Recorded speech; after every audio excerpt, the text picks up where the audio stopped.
There exists a catch-22 in Counter-Strike, and it's always existed. This is not something that's specific to North America, but it is just a thing that can bother people in general in any industry, okay? And the catch-22 goes like this. So when they're looking for players, when teams are looking for players, organizations are looking for players, organizations are looking for employees, they want experienced players. Okay, so a lot of times as an analyst, what will make you feel like one player is better than another is that they went to an international LAN and they proved themselves. Okay, so once a player goes to international LAN, they are basically in an international LAN playing against, and international LANs could be anything. ESA LAN's an international LAN. Civo LAN was an international LAN. Navi went, the Faceit LANs are international LANs. And some of the best placings are in those smaller LANs, not just majors. So it doesn't necessarily have to be a major. But the general idea behind it is these are the HLTV ratings for all time on majors for every single player in America. These are all of the players in the United States of America who have ever been at a major. Now, alternatively, we could also look at Canada. Canada has less, obviously. Steel, AZK, Finesse, Shroud, Semphis. Literally, there have only been 5 Canadian nationals that have ever been to a major. And the person with the highest HLTV rating out of all of them is Semphis. Now, if we were to look at 2015, I think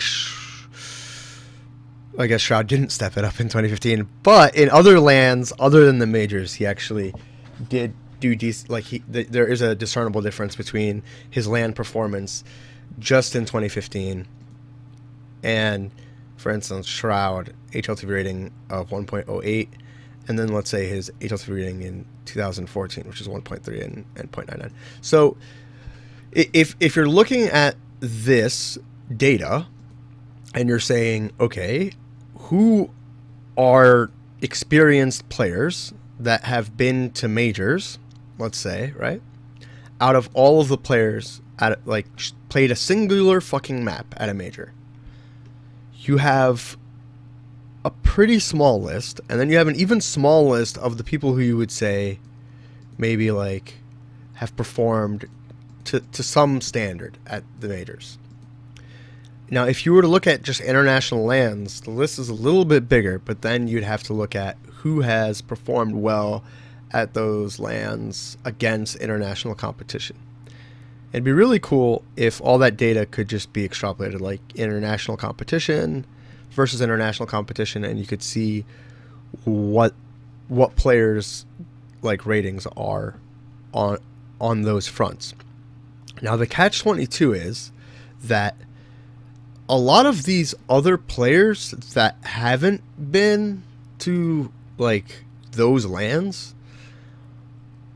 like your Rushes, Rush has been to Civo LAN, and he's done pretty well at Civo LAN, but there are some players that haven't really necessarily gotten the opportunity to play against international opponents, and without having had the opportunity to play against international opponents, they're unproven, and you just don't know where they're at. So from an analytical standpoint, or from even an organizational standpoint where they're looking at getting players, they're going to look at those players. They're going to say, those players are not experienced. Let's get more experienced players. So those same experienced players end up getting opportunity after opportunity after opportunity, and it's almost getting to the point where they're blowing all these opportunities over and over again. And you hate to see people go in the league or at the invite level, because they're genuinely good people, but it does open up new doors for others. Okay? And if you look at all the various lands that teams could go to, and you ask yourself, that picture of Shazam is insane.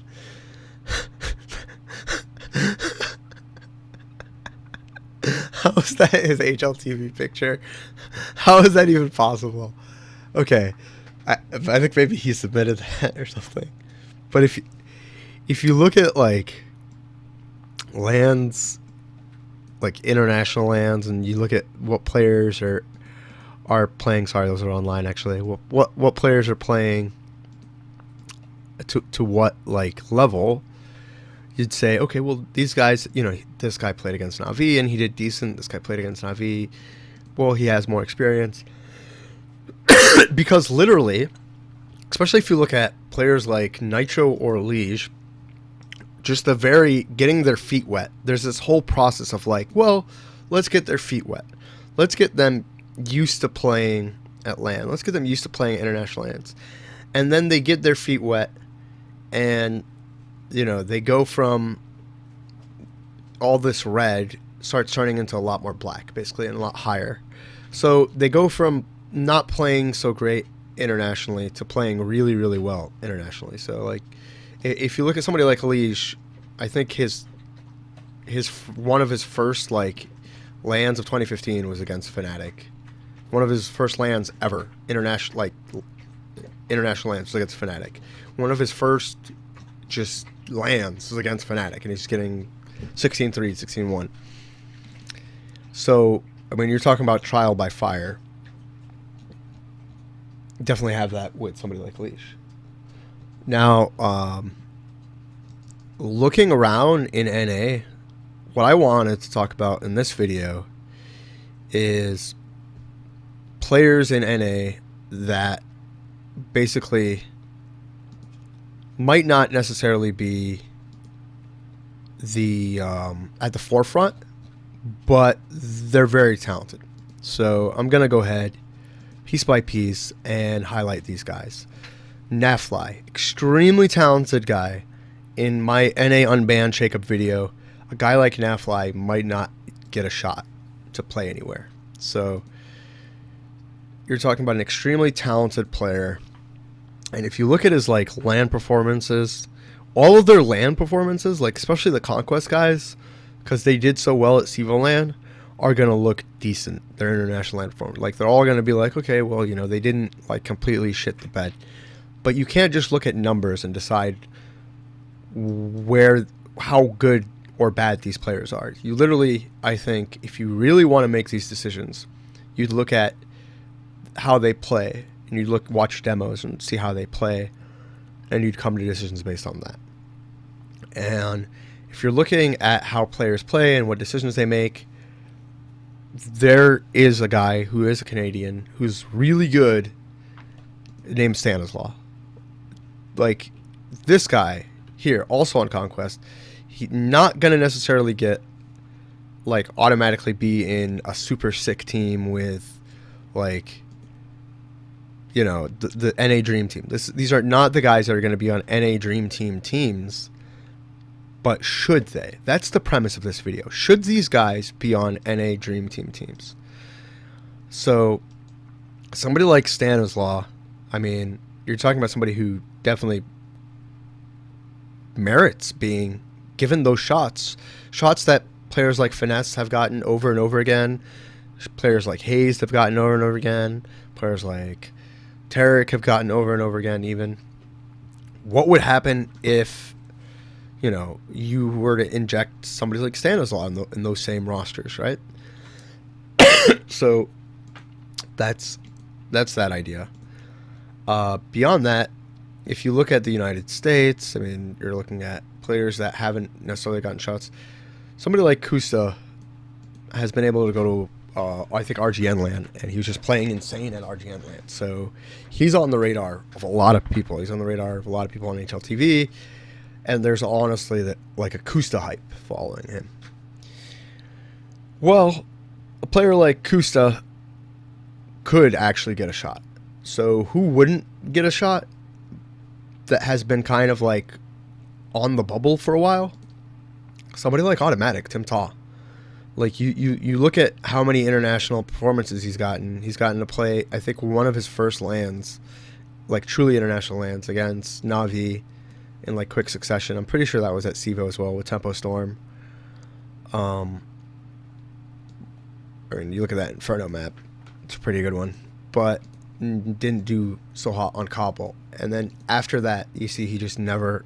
That's the last time he played against international opponents in that best of 3. But even before that, like there's probably like a few circumstances where he's playing and he's going to a LAN and competing. Like Sivo LAN, yes, this whole here is Sivo LAN, and this here is ESA LAN when he was with Nylum, before they really shook up and they got Semphis and everything. So that's what Nylum was able to do. I mean, even against Fnatic, I mean, you're not talking about bad, but he could take some risks as like one of those aggressive, risky lurkers and not have an amazing map. But the same could be said for a lot of players. Same could be said for other players in that mold, like Olaf. And even Snacks can get shut down. It's happened. Like 3, 4, 7, 6 kills, the whole map. Beyond that, if you look in the United States, actually complexity and conquest are just chock full of these guys. Like Roca is one of these guys. When is Roca going to get his opportunity really to be put in? And I'm not saying like the issue is all of these unproven like guys that are right there on the bubble, on the fringe, let's say, into like truly going and being one of those top teams.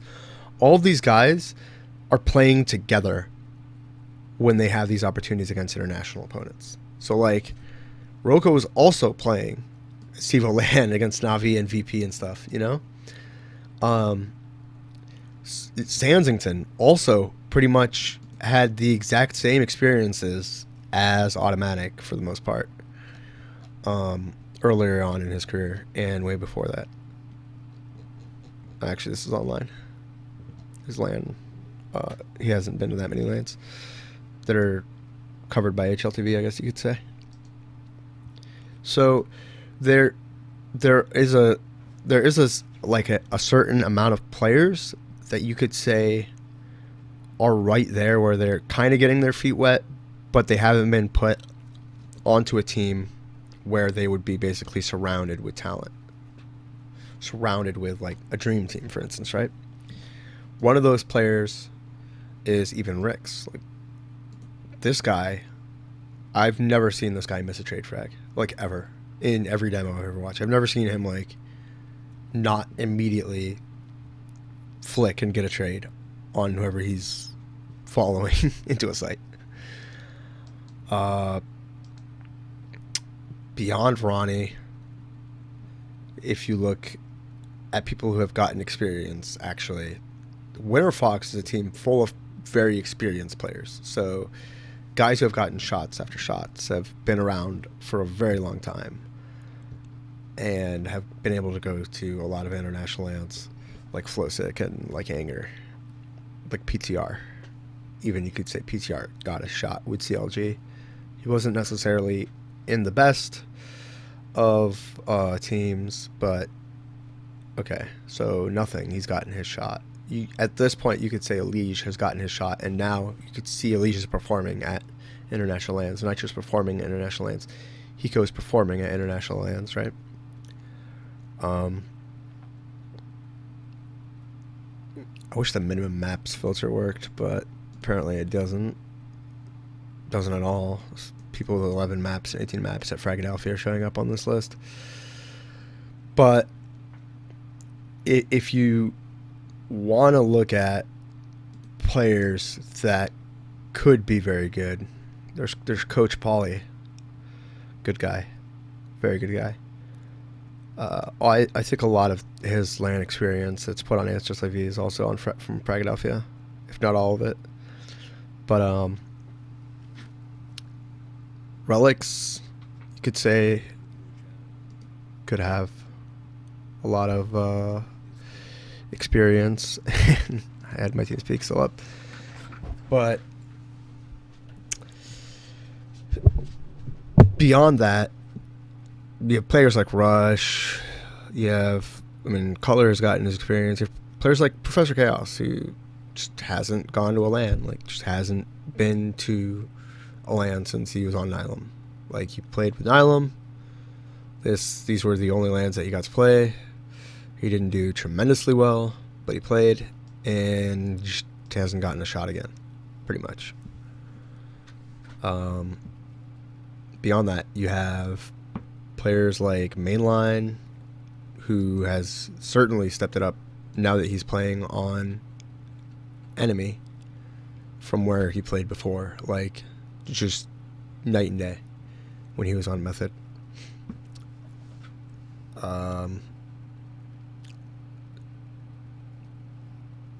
This doesn't really show all of the young talent in NA. FGB is another guy who he's been to lands and he's been able to hold his own at the very least against pretty decent opponents. But people will always say that somebody's bad in NA. People will always say that somebody doesn't know what the fuck they're doing in NA. People will always say that somebody doesn't deserve a shot in NA. And the people who are kind of like the gatekeepers in North America, and this is the issue with esports in general, is that the gatekeepers are your competitors. So it's just like Face It Pro League, in the sense that there's a council and they decide who's in, who's not in, and who's not competing against them. And it's the very exact same people who you're basically competing for on like the very limited amount of esports resources. Because there's only a few teams that are willing to spend money on teams and send them to lands and, you know, really support teams at the higher levels. Medium and lower, not so much. Like, they'll support teams to a certain extent, but you're not necessarily going to get the best shot. I mean, if you've played CS, you can tell playing with really good league players. I don't know if you ever had the opportunity to, if you're listening to this video, but if you ever have the opportunity to actually play with good league players, I'm not talking about like Shroud and Tawick and stuff like in a pug or something. I mean, like, if you actually get the opportunity to scrim with a team full of smart, good players, I know they're doing premier level players, main plus, if they are smart, a lot of them aren't, pro players that understand Team CS and kind of like confer and back you up, and, you know, it's so easy. It's almost effortless. Everybody is rotating well. Places that are being watched are being watched. You don't have to worry all the time about getting shot in the side of the head. Like, players will offer to smoke stuff for you and flash stuff for you and bait for you, and like everybody just chips in to make everybody else's job easier. And that's why it's so nice, and you could see so much differences between somebody's performance if they're playing with a whole network of good players versus playing with complete clueless frag chasing or baiting selfish idiots. So that's a very large distinction in Counter-Strike of who you're playing with and then who the gatekeepers are. So the gatekeepers are the same people who are competing with you for these exact spots on these exact rosters or playing with these players.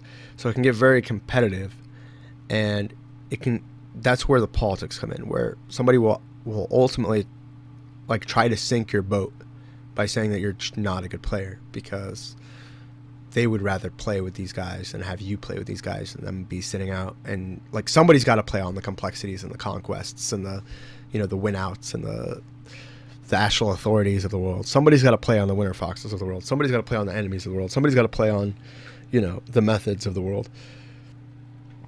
Somebody has to play on these teams that don't necessarily have the best talents and don't necessarily have the best infrastructure and don't necessarily have the best nutrients for a Counter-Strike environment. So with that being said, one player that I haven't looked into is Desi. So Desi is a guy who actually got a shot very quickly, very early on in his career. He was on that same Monojuma team with that went to ECLAN with Shroud. As you can see, Shroud and Irakanji and Dborn Rip and Miniker. But right afterwards, not right afterwards, but a while afterwards, he got on I Buy Power in lieu of Steel and Dazed. Nitro and Desi came in, who were Swag's friends. So Swag basically kind of was like, yeah, let's cut. He had a lot of pull in the organization, and he got AZK and Skadoodle to kind of be like, yeah, you know what, we don't like playing in that environment. Let's bring in just two like nutty aggressive fraggers. So they brought in Desi, and they brought in, and that's kind of like what I mean when I say politics. Like, if Dazed and Steel just completely shit on Nitro and Desi and talked about how bad they were and how terrible and how clueless they were, they would have never gotten replaced with these two guys. So, I mean, that's a small thing to point out of how the politics in Counter-Strike work. They would have never gotten cut and replaced with those guys if they just, like, kind of played the high school girl drama games and talked shit about them all the time, just constantly. Because ultimately, the players get to decide who they want to play with. And there's no, unlike in football, unlike in the NBA, there's no organizational influence. There's no general manager who scout. There's no scouts. There's no talent scouts. There's no talent agents who go out and they scout the players and they look at who is who and they look at who's best, and they kind of have an idea of what players would work well with each other and what kind of system they want to have in place. And there's no coordinators, and there's no coaching staff, and there's no like assistant coach of lurkers and assistant coach of hoppers. And Mo talked about this actually just yesterday. But that's the whole idea, is a lot of these players, right, just are deciding who gets to play with who. So instead of there being an organization that kind of picks up players based on how good they think they are, and they're like, okay, like it or leave it, this is your job. You're going to come in. You're going to do your job. This is who you're going to play with. I don't care if you don't like them. I don't care if this, that, or the other. Like, I don't care what your history is with them. This is who you're going to play with, and you're going to learn to like them, and you're going to learn to be on good terms with them, and you're going to learn to come in and act like a professional every single day. You don't have to be best friends. You will have good chemistry, though. Like, you will have good chemistry, you'll work on chemistry, and you will, like, understand the game together and work together as a team and not resent each other one bit, because that's what professionalism means. That's what's required of you to do your job proficiently. Now, other players that haven't, I mean, obviously I can't go over every single player that hasn't like necessarily gotten a shot that needs to, but I mean, there's a whole slew of fucking players now on denial, like Shinobi and Vice and Sick, that have gotten into the Pro League. And I've been playing in like 10-mans here in Witmer. Witmer's insane. That, like, just, it would be very good if they went to LANs, if they went to their first LAN. And I think they're going to be going to Fragadalphia together. Fragadalphia 7. So that is an idea also, obviously. And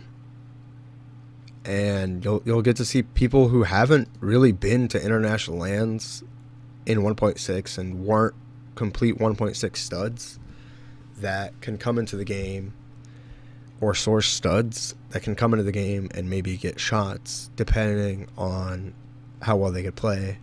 And there's always going to be the idea of like that catch-22 of like, well, we can't play with these guys because these guys aren't experienced. So how are they going to get the experience to play? Well, I would give them the experience for them to go out to an international LAN, but I want there to already be somebody who's already experienced to come and play. And the only way around it, is actually just that system of a bunch of smaller LANs where people can prove themselves and kind of come up. And if you look at one of the distinctions, I should say, between NACS and EUCS, it's always been that EU has had all of these small little, like, King of Nordic, like, little this LAN, little that LAN, like, especially back in the day when, for instance, LGB esports is a really good example, right? So let me see if I can find this, right? So let's say LGB esports, Makalele, Dennis, Olaf, First Land. Story of LGBT sport. Well, this is actually pretty cool. So, I don't know if you have the picture, but basically they won Face It Cups, and they went to like DreamHack Summer, and they went to, I forget, there was this land that they went to that was like this little shitty fucking land that they went to, and they got first in it. Like, not MSI beat it. Maybe it was MSI beat it. Yeah. Playing ducks. And so there's all these small, tiny lands that weren't huge, that you never saw in America at the time, in like 2013 when it was first starting. Like, you wouldn't necessarily see these tiny lands happening everywhere. You'd see like one land, like ESEA land, and like one, maybe like a qualifier for ESWC or something at the time, and like you just go to ESWC and you could go to ESWC Paris. But there weren't all these different regional lands like there are now with RGN land and Philadelphia and Winout land. And the more small lands, the better, because what that means is that's how you can circumvent the Catch-22. That's how these players can go to these different lands and kind of prove themselves at these other different lands, even though they're not necessarily like the sickest of lands to go to. But if you go to RGN land and you can do well, like Kusa did, it gives a lot of credence to you. I mean, it's very easy for you to get your shot. Like Stewie 2K, for instance, it's all being able to try out and have an opportunity to play and have an opportunity to get past the Catch-22. So that's really just the idea, is like, from my perspective, my hands are tied, because when I look at different players, I have to say a proven player, an unknown quantity, you have to rate that above an unknown quantity, just by the very probabilities of it. But it's not necessarily the case. That might not be the actual truth. An unknown quantity might actually be way better than that known quantity. The unknown quantity just hasn't gotten opportunities. And that's really what talent acquisition is all about, is like figuring out who's good and who's not, despite not knowing everything that you can about both, and being able to give the right talent the right opportunities. And organizations still aren't at that level yet. And we're still not at that level where organizations are picking the players. And instead it's like, well, you know, like, I'll get a player and I'll get like one or two players and I'll let those players decide. Because even if it were like that, it's not like that at the start of the games. It's not like that at ESEA Open. It's not like that at the Open level, the Premier level, the IM level, intermediate level. All those different divisions, those teams are kind of going together. Players are going together, and they're saying, you know, I like this guy, I'll start playing with this guy. Like, okay, I'll pick up this kid, and I'll pick up that kid. And so the players themselves get to be the gatekeepers of like who they're playing with, because that's what makes sense. That makes most sense. It's like you decide who you want to play with, and you guys kind of have like some general chem, or you guys understand each other, or you maybe have the same philosophies, or maybe you've known each other for 4 or 5 years, 6, 7 years, so you know what you're going to get out of each other. And you just go on with that, and you play like that, and that's how you get to go on and succeed in various online plays. And then you go on to maybe cut somebody who isn't necessarily working well or isn't fitting the mold, and then you end up picking up somebody who, maybe like you pick up Relyks or somebody, you pick up somebody who is good and you think they're good, and from then on, that team never has any organizational say. It never has any like... The organization isn't the team. The team is the team. The players are the team. And the organization doesn't get to say, well, okay, I think this guy is cutting it. I think this guy isn't cutting it. Okay, I think this... Like, it never comes from the organization, I don't think.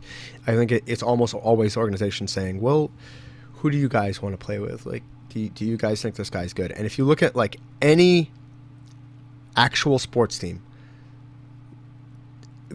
almost very rarely would this ever happen. Would you ever like have, I mean, it would only happen on maybe just giving a guy a shot, where the coaches would go to the quarterback and say like, Well, who's the wide receiver that you'd like to work with the most? Like, easily, it's always the coaches deciding, looking at the decisions that they're making, looking at the play that they're making, being aware of everything that's going on, looking at the review, and because they film everything, they film practices, they film everything, looking at just players' footworks, their mechanics, how players are playing in different scrimmages and whatnot, and deciding who's going to play with who. And it's always the coaches that are deciding everything. The coaches are deciding who's playing, where they're playing, how they're playing, who's second string, who's first string, who's cut, who they're going to bring on board. It's always like the general manager and the talent scouts scouting like in-league talent, deciding who they're going to bring in, who they're not going to bring in. So that's how it actually works in those organizations that are very successful and have been working for years. And in this new organization, this esports organization, it's different. And I can't logically look at it and say that it's better, because you can. I mean, there's this whole idea of being progressive and having new ideas and not doing things the way things have always been done. That's very backwards, and it's not. It's conservative. It's not progressive at all. It's literally like, what would keep you still living in a cave? It's like, well, we've always lived in caves, so let's just continue to live inside of caves, because what we've always done. Why build houses? Why build buildings? Why air conditioning? Why any of that? We never had air conditioning before. We don't need it now. So literally, if you're looking to progress, though, you try different new things. But if those new things aren't any better than the old ones, then, I mean, then you just stick with what works. So what works here would actually just be, for the sake of players getting opportunities, would be organizations having say over rosters, having say over players, having say over people not making the cut, or people not being able to play at the level they need to. And the issue is, I think, for a player to be able to do that, maybe they would come from, for a coach to be able to do that, maybe they would have to come from like a playing background. Maybe it would have to be like in 20 years from now, when like somebody like Dazed or Steel has like gray hairs, or Sean Gares, and they're the general manager of Cloud9 or something, and they're picking the players and deciding the roster and who's going to play for who and who's going to play with what. So maybe that's the future of esports, but it's not what we're looking at now.